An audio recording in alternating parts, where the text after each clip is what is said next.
In a small village nestled between the Green Mountains and the restless sea of the Philippines, there lived a little girl named Alona. She was only 8 years old, with big brown eyes that carried the light of both sadness and innocence. Every morning, before the sun had even risen above the hills, Alona would wake up to the crowing roosters and the soft murmur of the waves hitting the shore. Her home was small, made of bamboo and nipa leaves. The floor creaked when she walked, and the wind would whistle softly through the tiny holes in the walls. But despite its simplicity, Alona loved it. It was where she had grown up, where her mother had sung her lullabies, and where laughter once filled the nights. Her mother, Lilia, had been the kindest soul in the whole barangay. People would often say, Alona got her eyes from her mother, eyes that can see the beauty in everything, even in pain. But those same eyes had watched her mother grow weak, until one night, she didn't wake up again. It had been 2 years since then, but for Alona, it felt like yesterday. She could still smell her mother's scent when she hugged her pillow. She could still hear her soft voice singing a Visayan lullaby as she drifted to sleep. Her father, Ernesto, worked hard in the nearby coconut plantation.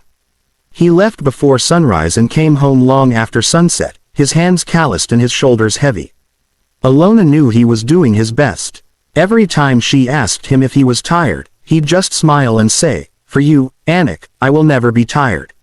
But there were nights when Alona would hear him crying quietly in the next room, whispering her mother's name.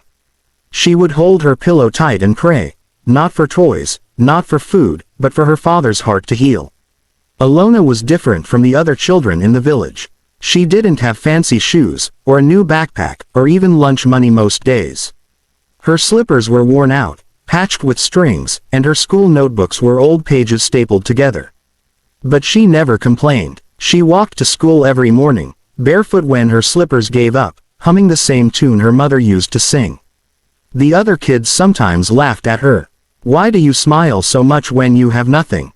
they'd say. But Alona would just look at them and answer softly, "Because my mama told me that when you smile, the world becomes a little brighter." Every afternoon, after school, she would stop by a small hill near her home. It was her favorite place, a quiet spot overlooking the sea, where wildflowers danced with the wind and the sky turned gold as the sun began to set. That was where she felt closest to her mother.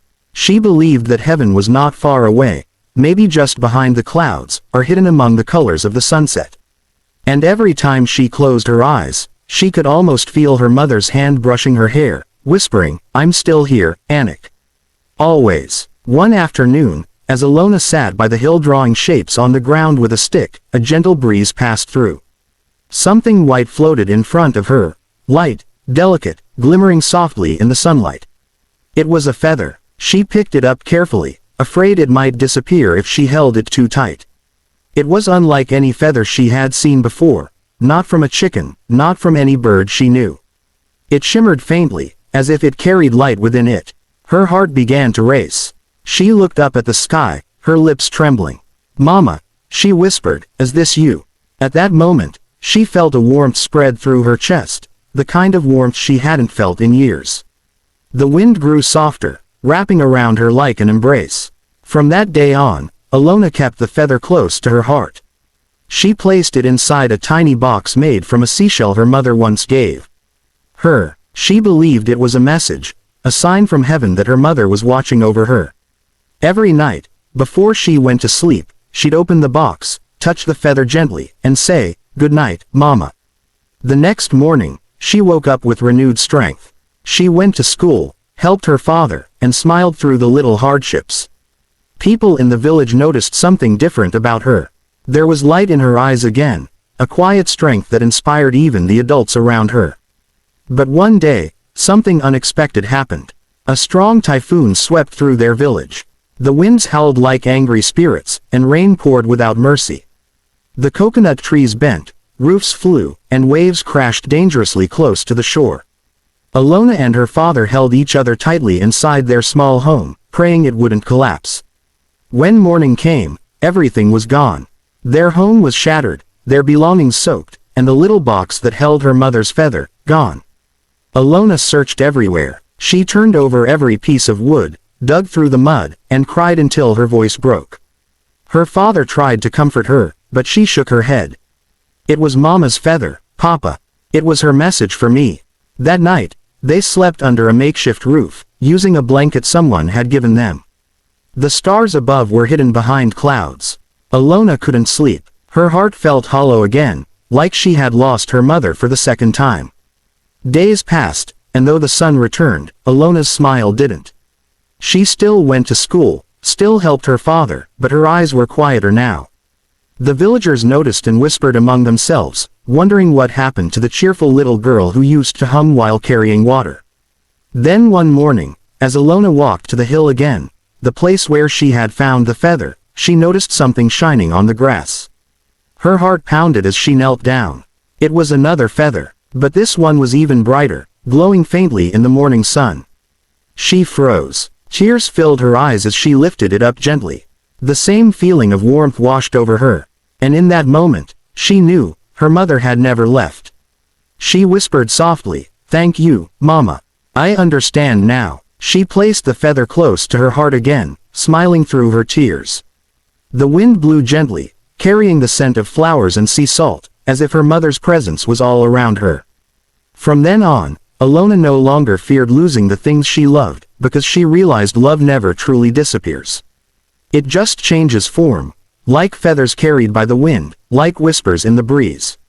She began helping others more, visiting her neighbors, reading stories to the younger kids, and collecting small feathers she found around the village to give to people who were sad. "Maybe your loved one sent this," she would tell them with a gentle smile. Even her father noticed the change. One evening, he looked at her while they sat watching the sunset and said, "You're just like your mother, Anik. You bring light to everyone you meet." Alona smiled and leaned on his shoulder. "Maybe she's helping me, Papa."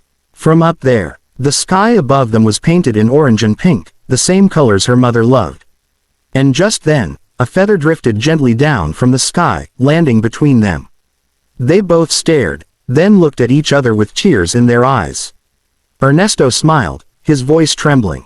"She's here, Alona. She never left us." And for the first time in years, both father and daughter laughed together, a sound so pure that even the sea seemed to listen. Music swells softly, the narrator's tone becomes warmer. As the years passed, Alona grew into a young woman. Life wasn't easy. There were storms, hunger, and moments of doubt. But through it all, she carried her mother's feathers with her, always believing that heaven was just a little closer than people thought. When people asked her what gave her strength, she would say, "It's the love that never fades, the kind my mama left in my heart." Fade out music for pause, then narrator's voice continues.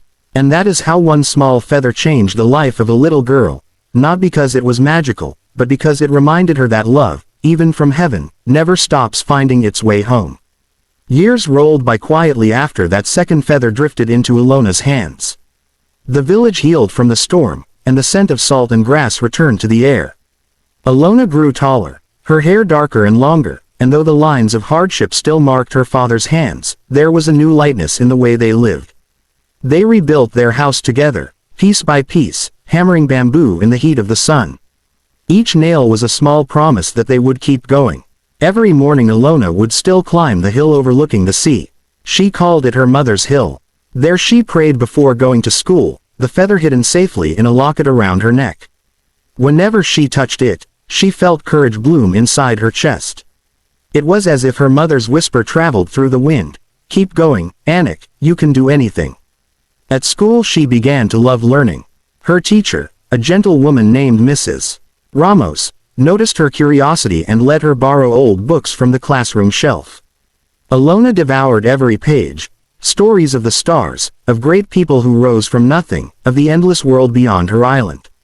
One day, she told her father while they ate rice and dried fish by candlelight, "I will become a teacher too.